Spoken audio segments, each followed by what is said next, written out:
રાજ્યમાં સૌરાષ્ટ્ર અને દક્ષિણ ગુજરાત સહિત મોટાભાગના વિસ્તારોમાં ભારેથી અતિભારે વરસાદી માહોલ જામ્યો છે. તાપી, ડાંગ, સુરત, નવસારી સહિતના દક્ષિણ ગુજરાતના વિસ્તારોમાં ધોધમાર વરસાદ, જેમાં તાપીના ડોલવણમાં 6 ઇંચથી વધુ અને ડાંગના સુબીરમાં 5 ઇંચથી વધુ વરસાદ વરસ્યો. પૂર્ણા નદીએ ભયજનક સપાટી વટાવી ત્યારે તંત્ર એલર્ટમાં આવ્યું. 1000થી વધુ લોકોનું સ્થળાંતર, આજે પણ ઓરેન્જ એલર્ટ.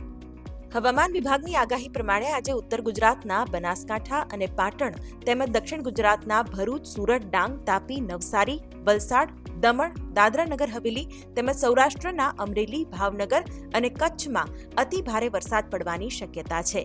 આ ઉપરાંત મહેસાણા, સાબરકાંઠા, અરવલ્લી, ગાંધીનગર, આણંદ, વડોદરા, નર્મદા તેમજ સૌરાષ્ટ્રના સુરેન્દ્રનગર, રાજકોટ, જામનગર, પોરબંદર, જૂનાગઢ, મોરબી, દ્વારકા, ગીર સોમનાથ, બોટાદ અને દીવમાં વરસાદનું યલો એલર્ટ અપાયું છે.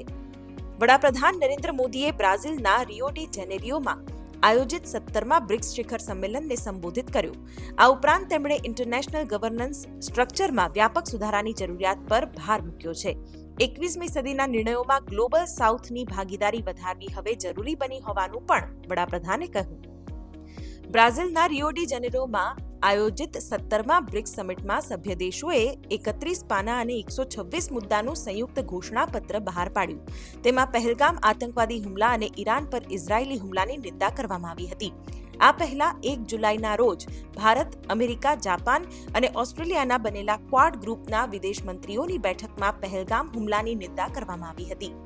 ભારત અને ઇંગ્લેન્ડ વચ્ચે એન્ડરસન તેંડુલકર ટ્રોફી 2025ની બીજી મેચ બર્મિંગહામના એજબેસ્ટન મેદાન પર રમાઈ, જેમાં ભારતીય ટીમે 336 રનથી વિજય મેળવ્યો છે.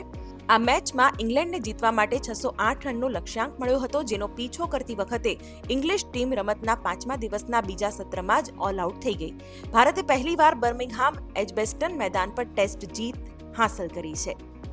કેન્દ્રીય મંત્રી નીતિન ગડકરીએ રશિયા, યુક્રેન અને ઇઝરાયલ-ઈરાન વચ્ચેના યુદ્ધને કારણે વિશ્વ યુદ્ધ ફાટી નીકળવાની સંભાવના પર ગંભીર ચિંતા વ્યક્ત કરી છે. તેમણે કહ્યું કે યુદ્ધ સંબંધિત ટેકનોલોજીકલ પ્રગતિએ યુદ્ધના પરિણામો બદલી નાખ્યા છે, જેનાથી માનવતાનું રક્ષણ મુશ્કેલ બન્યું છે. ગડકરીએ મહાસત્તાઓની સરમુખત્યારશાહી પર પ્રહાર કરતા કહ્યું કે તેનાથી વૈશ્વિક સ્તરે સંઘર્ષનું વાતાવરણ પ્રવર્તી રહ્યું છે.